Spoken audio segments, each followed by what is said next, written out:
He was mistaken for a janitor, arrested without cause, and mocked by two arrogant officers. But the moment they threw him in a cell, they triggered something much bigger, an FBI raid they never saw coming. "Sir, you can't just walk back there."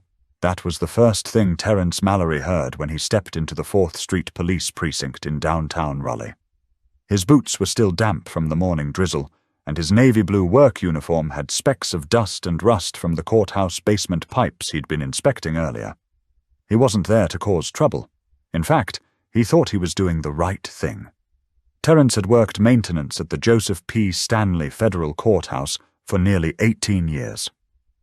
Quiet, reliable, and good with his hands, he was the kind of man who fixed broken things without needing recognition. Most people just called him T, and he was fine with that.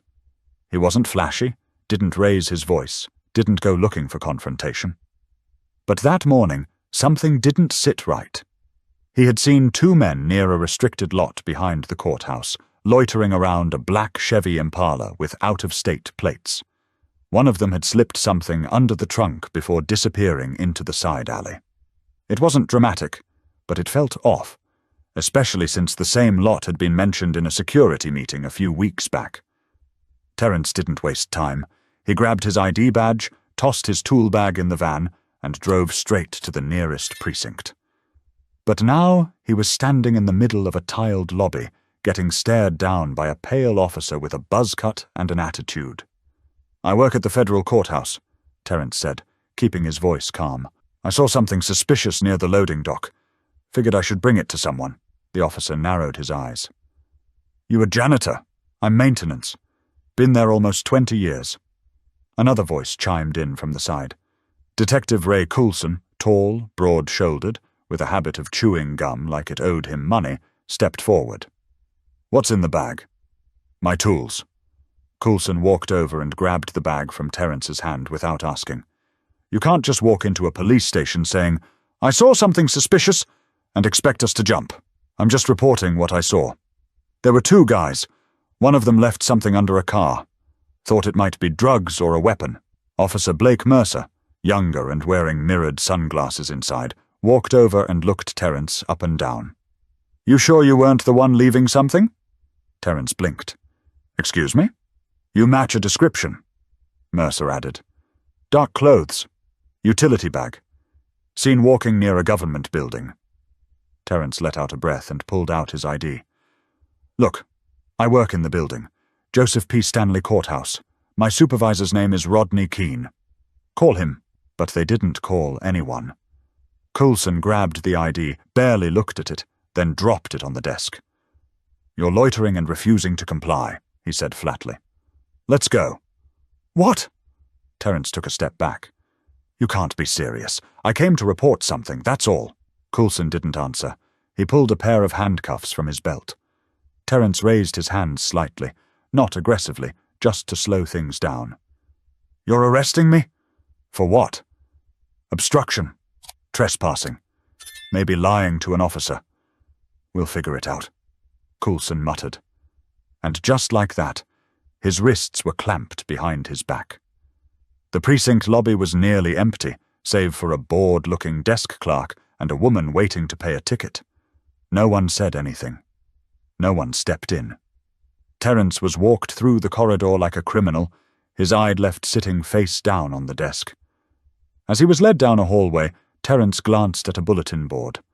A photocopied image caught his eye. It was a still from a surveillance camera, blurry, black and white. But he recognized the background. It was the same parking lot, the same black Impala. But now he wasn't a witness. He was in a holding cell. The cell smelled like bleach and dust, the kind of clean that didn't feel clean. Terence sat on the bench, elbows on his knees, trying to process how things had turned so fast. One second he was doing what he thought was right. The next, his belt and shoelaces were in a bin, and his dignity felt checked at the door. He stared at the cinder block wall in front of him, then down at his hands. Calloused, dry, a couple of small cuts from tightening pipes the day before. These were working hands. Honest hands. He rubbed them together slowly, the only sound in a room meant to make people feel invisible. A voice interrupted his thoughts. "Hey, what they get you for?" Terence turned. Another man, maybe in his late 20s, sat on the opposite bench. Thin, jittery, eyes darting. He wore a faded sweatshirt and a busted pair of Air Jordans. "Loitering, apparently," Terence said. "And obstruction." The man let out a short laugh. "They always make stuff up when they ain't got a real reason." He leaned back. "Name's Darnell." "Terence." Darnell studied him. "You don't look like you belong here." "I don't." Darnell nodded slowly, like he understood more than he was letting on. "They get nervous when they see someone who knows how to carry themselves, especially if he looks like you." Before Terence could respond, the door clicked. Officer Mercer stepped in, holding a clipboard. "Mallory, you got someone to call. I already told your partner. Call my supervisor, Rodney Keene, Joseph P. Stanley Courthouse, Maintenance Department." Mercer gave a lazy shrug. "That's not how it works. You give me a number or you sit here till someone cares enough to find you." Terence stared at him, but didn't respond. Mercer knocked on the cell bars. "Suit yourself," he muttered, walking away. A few minutes passed. Then 10. The buzz of fluorescent lights above started to dig into Terence's head. And then a low voice. Quieter from the hallway. "You say he works at the courthouse?" It was someone new. Older. Measured tone.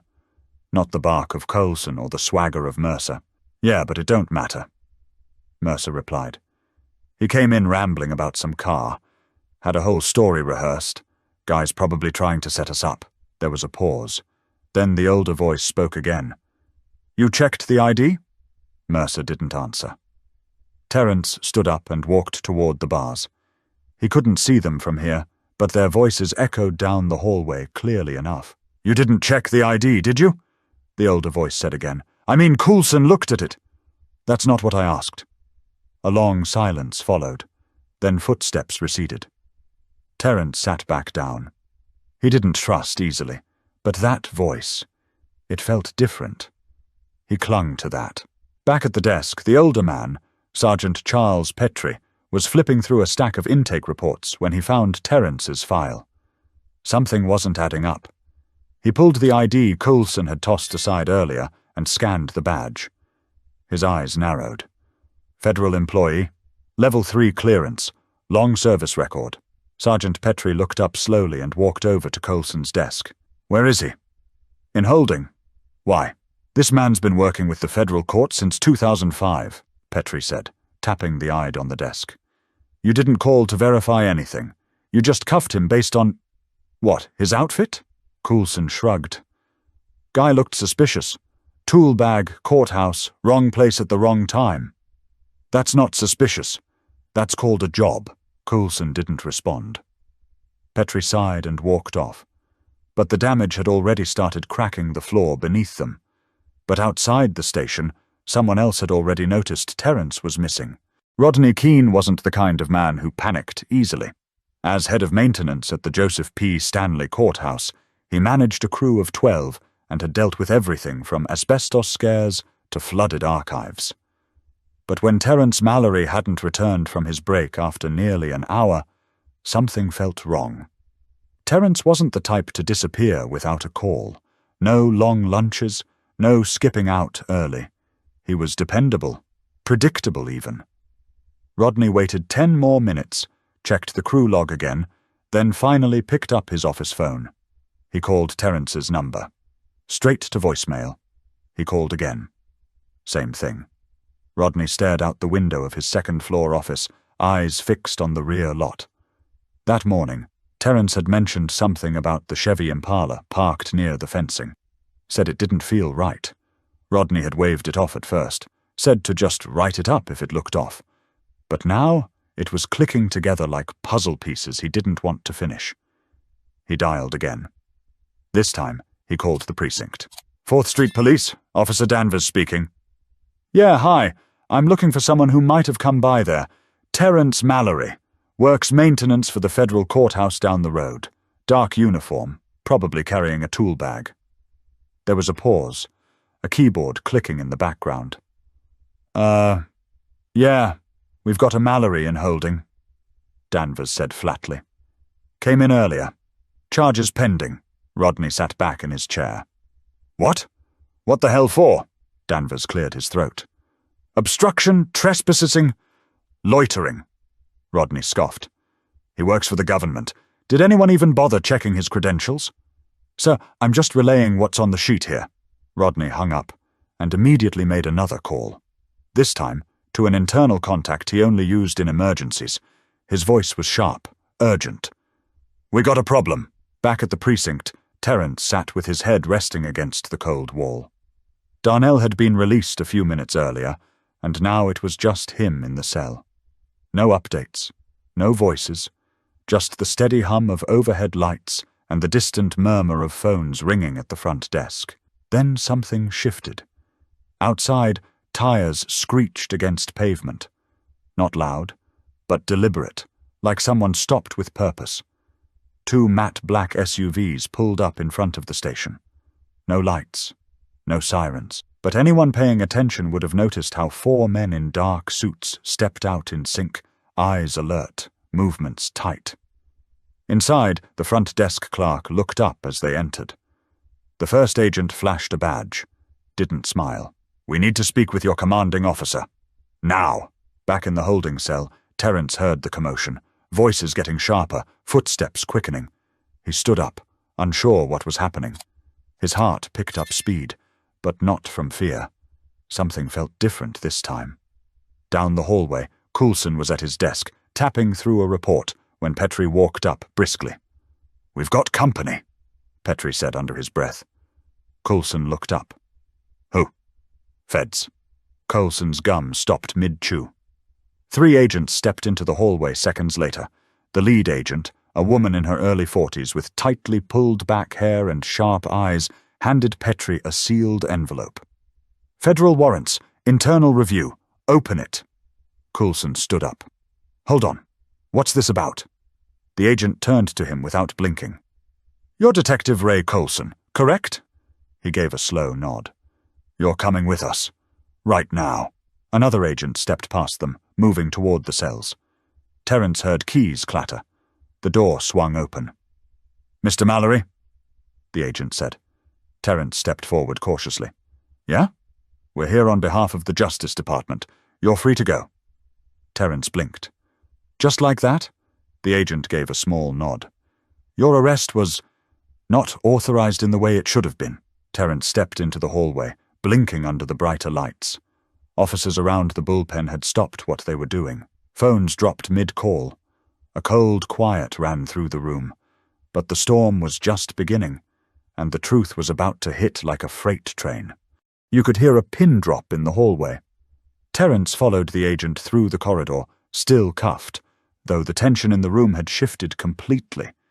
Where earlier there was suspicion and mockery, now there was confusion. And fear. Coulson stood frozen near his desk.